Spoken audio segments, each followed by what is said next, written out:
మరణము తప్పించుట ప్రభువైన యెహోవా వశం. ఆయన మాత్రమే మరణము నుండి విడిపించగలడు. ఎందుకో తెలుసా? ఆయన మాత్రమే మరణాన్ని గెలిచి తిరిగి లేచినాడు. హల్లెలూయా. మరణము ఆయనను బంధించి ఉంచుట అసాధ్యం. మరణ వేదనను తొలగించి దేవుడు ఆయన లేపినాడు. భూమి పుట్టినది మొదలుకొని ఇప్పటి వరకు కన్యక గర్భవతి అయి మనుషుల సహాయం లేకుండా ఎవ్వరూ కన్యకగా ఉండి పిల్లల్ని కనలేదు. అది అసాధ్యము, అది చరిత్రలో లేదు.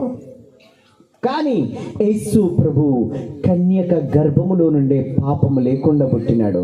33.5 సంవత్సరాలు పాపము లేకుండా బ్రతికినాడు. నాలో పాపం అంటే చూపించండి అని సవాలు చేసినాడు.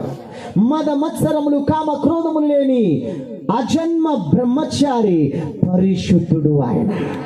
హల్లెలూయా. పరిశుద్ధుడు ఆయన.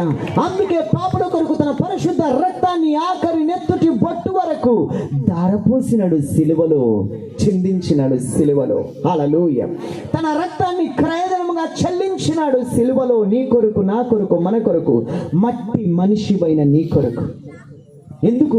మనిషివైతే నువ్వు దేవుని పోలికలో ఉన్నావు, దేవుని సారూప్యంలో ఉన్నావు, దేవుని ఊపిరి నీలో ఉంది. ఊపిరి ఉన్నప్పుడు నాది నాది అంటావు కదా.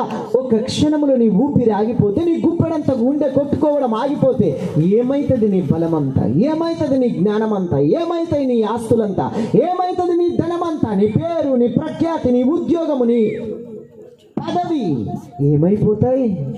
హల్లెలూయా. హల్లెలూయా.